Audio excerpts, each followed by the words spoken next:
Como que é comemorar esse momento de acesso? É uma sensação mista, óbvio, de felicidade, mas também de um alívio, que era algo que, pelo tamanho do Curitiba, pelo investimento, era para ter acontecido no ano passado, no primeiro ano de gestão, e ficou agora para a última rodada do segundo ano. Como é que você resume esse sofrimento para chegar ao objetivo?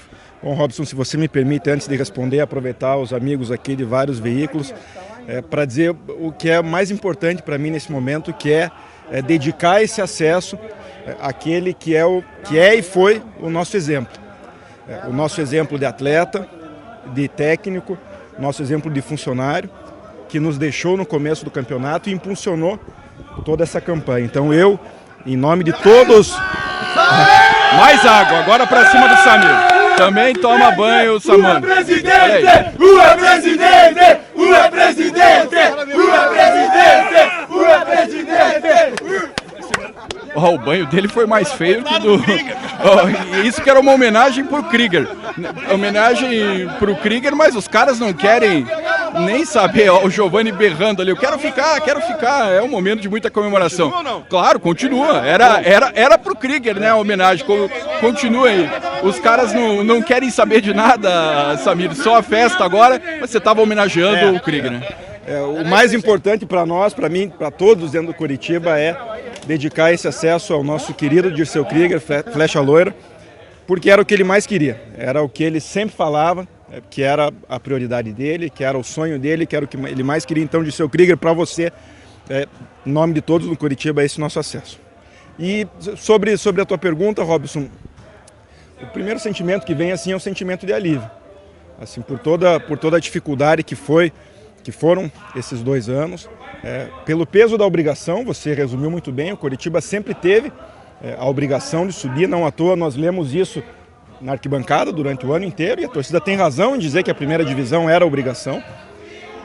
Então um sentimento de alívio, mas claro, um sentimento de dever cumprido hoje também, pelo menos hoje, mas já na segunda-feira um dever de fazer muito mais em 2020, de dar um 2020 que essa torcida e que esse clube merece.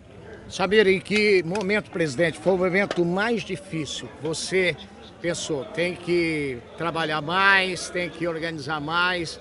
Nesse ano, qual foi o momento mais difícil que você viu?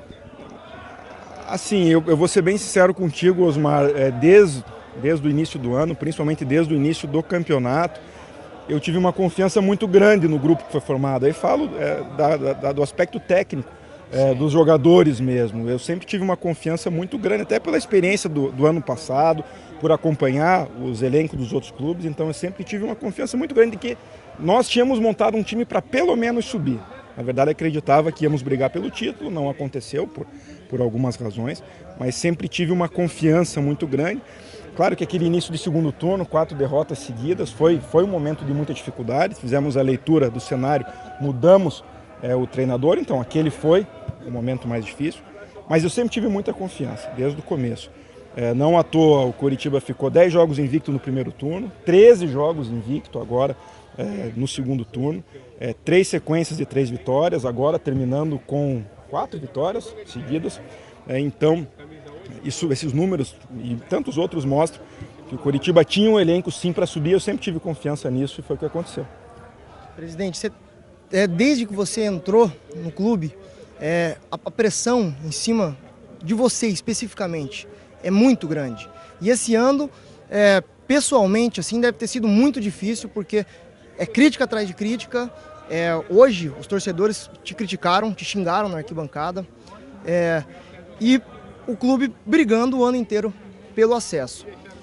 Como que foi para você? O Pastana até falou, o presidente ele precisava subir, que cogitava até mudar de cidade, se não subisse, de tão grande que é a pressão.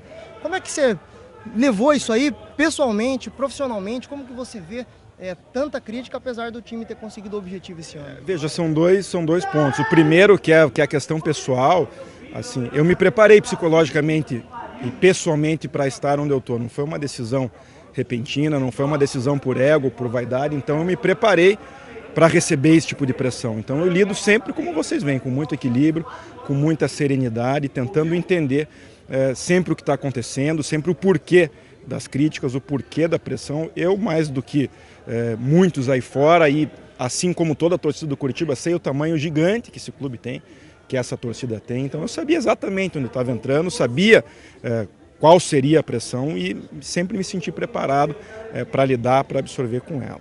Mas tem um outro ponto. Curitiba termina o campeonato da Série B com a maior média de público da história em campeonatos brasileiros. Terminamos agora com mais de 20 mil sócios, num ano difícil, vindo de 2 anos difíceis. Então uso esses 2 números para dizer que tem muita gente concordando com o nosso trabalho. O torcedor que lota estádio, a pessoa que vai lá e tira o dinheiro de alguma outra coisa para ir fazer o seu sócio, ela está entendendo o trabalho que está sendo feito, está entendendo a importância que tem, que o sócio tem, que o torcedor tem para o clube. A gente não vai agradar a todos, mas a minha resposta àqueles que nós não agradamos, por vários motivos, a gente sabe que a maioria deles são motivos políticos, a minha resposta sempre vai ser o diálogo, sempre vai ser o entendimento, sempre vai ser a busca. Eu não vou entrar em conflito nunca com nenhum torcedor do Curitiba, eu vou querer sempre buscar todos, sempre abraçar todos, sempre trazer a todos, porque todo mundo quer a mesma coisa, todo mundo quer o Curitiba bem, e é o que a gente está começando a fazer a partir de agora. Samir, o futebol do Curitiba do Jorginho em 15 jogos foi o suficiente para o acesso. É suficiente para a Série A e a diretoria vai investir para tentar ficar com o Jorginho? Robson, acredito que o principal elemento aí é o aproveitamento, né? O Jorginho tem um aproveitamento fantástico, 71% de aproveitamento, algo que nem na carreira dele ele teve em outros clubes, algo que muitos aí fora duvidavam e que nós acreditávamos e por isso trouxemos ele. Também analiso e avalio isso de 2 formas. Um time que sobe da Série A para a Série B, a própria história do Curitiba mostra isso, ele pode de alguma forma ser sim base para um bom ano de Série A. Mas esse time, esse elenco, por si só, claro que não é suficiente. Então é preciso, claro, reforçar, é preciso elevar o patamar financeiro de gasto, enfim, de salário, isso vai acontecer. Então é claro que a gente já busca manter os principais jogadores desse time, que sejam uma base para o ano que vem, mas vai buscar reforçar bastante esse elenco. Falei para os jogadores no vestiário, no momento ali que antecedeu a reza, Vamos, presidente! que em 2020 o Curitiba não fica na zona de rebaixamento, que em 2020 o Curitiba não briga para não cair, que quem desses atletas for ficar aqui tem que colocar na cabeça que em 2020 o Curitiba quer sim brigar por coisas grandes. De onde que tem proposta pelo Igor Jesus, presidente? Estou sabendo aí que tem uma proposta, o Igor já... Até na saída ali eu perguntei, e o ano que vem? Ele, agora meu empresário vai ter que conversar, já tem alguma coisa, o presidente vai falar depois. Olha, Osmar, até me pegou de surpresa, porque oficialmente não chegou nada para nós. O Igor tem um contrato longo conosco, até o final de 2022, então a situação do Curitiba está bem segura quanto a isso. A relação com o empresário dele é muito boa, então quanto a isso estamos tranquilos. Se vier uma boa proposta, o Curitiba, claro, vai estar aberto a negociar, porque, enfim, os clubes hoje vivem disso também, de revelar atletas, de vender preferencialmente para o mercado externo a bons valores, então o Curitiba está aberto a vir. Para nós, a diretoria não chegou nada ainda, mas não me surpreenderia que tivesse, porque é um atleta que tem um potencial gigantesco, joga numa posição que interessa muito, normalmente é o mercado europeu, tem 18 anos ainda, então não me surpreenderia que chegasse alguma coisa nos próximos dias. Presidente, falando sobre 2020, óbvio, você acabou de falar que existe a vontade de ficar com o Jorginho, ele tem um aproveitamento espetacular.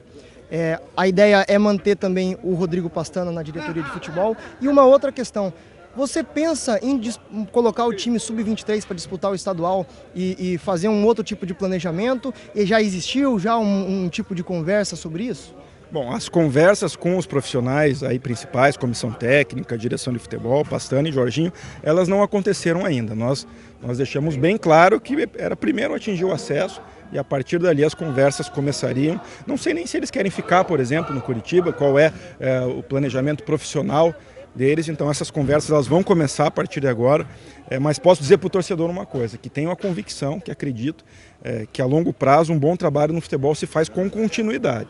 O valor da continuidade dos trabalhos no futebol costuma trazer resultado. Está aí em vários lugares do Brasil, principalmente, você vê bons resultados em bons times com continuidade de trabalho. Então acredito nisso e dentro dos limites do Curitiba vou me esforçar para que os profissionais continuem, mas assim, para dar uma resposta clara para o torcedor. Não existem essas definições ainda. Ao longo da próxima semana a gente vai trabalhar em cima disso. Sobre o Campeonato Paranaense, ele tem um problema muito grave, que é, hoje, a falta de receita, né? Não existe contrato com TV, o campeonato não vai ser transmitido. Então, assim, por que o Coritiba valorizaria um campeonato que, pelo jeito, hoje muito pouca gente valoriza? Então, o clube precisa de alguma receita para isso. Tem a Copa do Brasil concomitantemente, que o Coritiba foi muito mal nos últimos anos, também muito prejudicado por usar os principais atletas no Paranaense. Não há essa definição ainda, porque o nosso foco era 100% no acesso, mas é bem possível que o Coritiba utilize em muitos momentos times mistos, utilize atletas da base no próximo ano do Paranaense. Então essa possibilidade é concreta, sim. Para fechar pelo menos a minha parte, presidente, eu lembro que até de forma informal eu conversei contigo, acho que lá em Cuiabá, sobre aquela questão financeira, né? Vocês tiveram que rebolar ali, até desculpa usar a palavra, para poder manter as coisas organizadas, embora estejam bem no limite. Isso. Realmente. A realidade é totalmente diferente, de 8 milhões vai para perto de 50 a receita de TV, é com isso que vocês trabalham. E a questão salários, funcionários, vocês acham que se existe algum problema agora vai ser sanado realmente?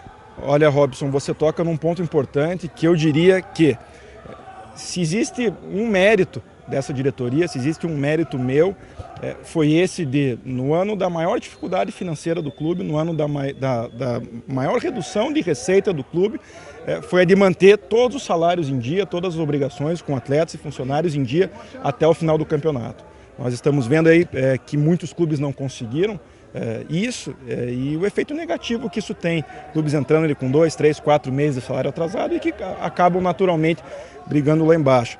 Claro que o mérito principal, o mérito absoluto é todo dos jogadores, todo da comissão técnica, mas se existe algo que eu entendo que nós, a diretoria, contribuímos decisivamente, foi com isso, de manter tudo em dia, sim, até a reta final do campeonato.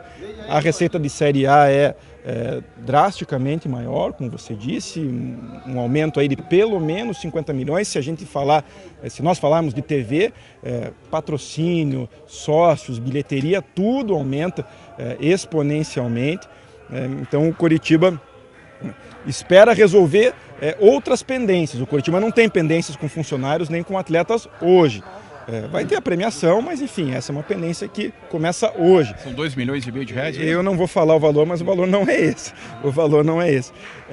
Existem outras pendências com fornecedores, pendências em acordos trabalhistas, e o Coritiba vai trabalhar agora com uma receita de Série A para regularizar isso.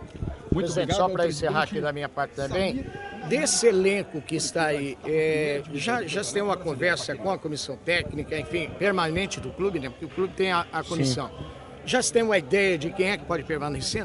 Nós não fizemos nenhum tipo de reunião de planejamento. Sim. Até aqui, nem poderíamos, porque o nosso planejamento era conquistar o acesso. Mas existem conversas informais, minha com o Jorginho, minha com o Pastana, minha com o Mozart, o tempo inteiro sobre o elenco, sobre os atletas. Existem vários atletas aí que foram destaques desse nosso elenco na Série B que nos interessam, atletas que não têm contrato, ou porque estão emprestados, ou porque os contratos estão acabando. Em alguns casos já há até conversas, eu não vou dizer quais atletas são, porque são conversas ainda iniciais, mas o torcedor pode esperar que alguns destaques, talvez vários destaques desse time, vão permanecer para o ano que vem. Os atletas querem permanecer também. Muitos atletas tiveram aí um sucesso muito grande aqui, atletas jovens. Então acredito que a gente vai ter até uma certa facilidade para manter destaques aí desse time para o ano que vem.